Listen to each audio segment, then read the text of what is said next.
Iran is firing back at President Trump's threat to pull out of the Obama-era nuclear agreement. The top diplomat in Tehran sending this message to the White House 1 week before the deadline to recertify the deal.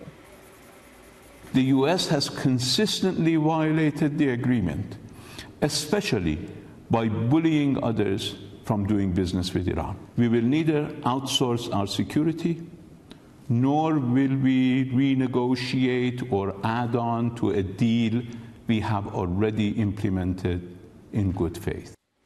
So what happens now? Joining me now is security expert Ryan Mauro. Ryan, thank you very much for joining us this morning. We appreciate it. Thanks for having me. So not entirely unexpected. Iran not happy about this, potentially the U.S. pulling out and saying that they're not going to play games.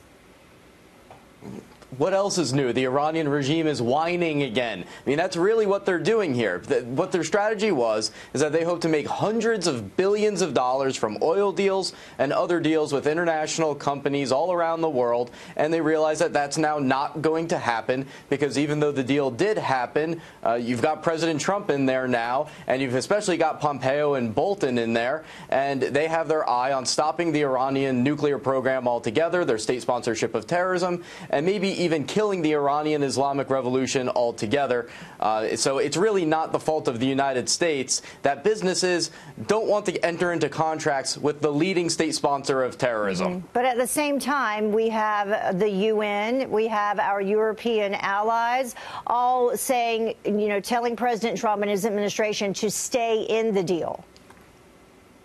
They are, but at the same time, they are also saying that they want to have additional demands, basically a supplemental agreement to the current deal. And so I don't think there's as much distance between the United States and Europe as it appears. And I think behind the bluster, you see a lot of fear on the part of the Iranian regime, especially when they look at North Korea, because they know North Korea knows a lot of their nuclear secrets. And if North Korea is running scared, then the Iranian regime sure should be as well. Yeah, and in reference to that, no doubt, North Korea watching what's happening with the Iranian deal and how that's being handled. No doubt they were listening to Benjamin Netanyahu the other day when he came out and he talked about, you know, the spies that went in. They were able to bring out all of this information that actually confirmed that they were not, in fact, following through on the deal. What do you think they're thinking about all this?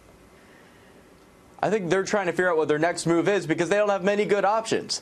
If they don't try to renegotiate the deal, even as angry as they are, then they could get sanctioned, and they're very vulnerable to international sanctions, even if people start trying to blame Trump for whatever type of diplomatic conflict arises, or they can make a mad dash towards nuclear weapons with a very bad result for them, especially because now they have to realize that the Israelis and presumably the Americans and others have penetrated the most coveted secrets of the Iranian regime. They have to look over their shoulders and say, I've probably got a spy behind me watching me right now. It really was amazing. But to listen to them, they're not backing down. This is what a top Iranian diplomat had to say, taunting President Trump. He said, to put it in real estate terms, when you buy a house and you move your family in it or demolish it to build a skyscraper, you cannot come back 2 years later and renegotiate the price. So basically, they're saying we're not following through on the terms when, you know, Israel just has proof that they're not following through on the terms, which we suspected all along.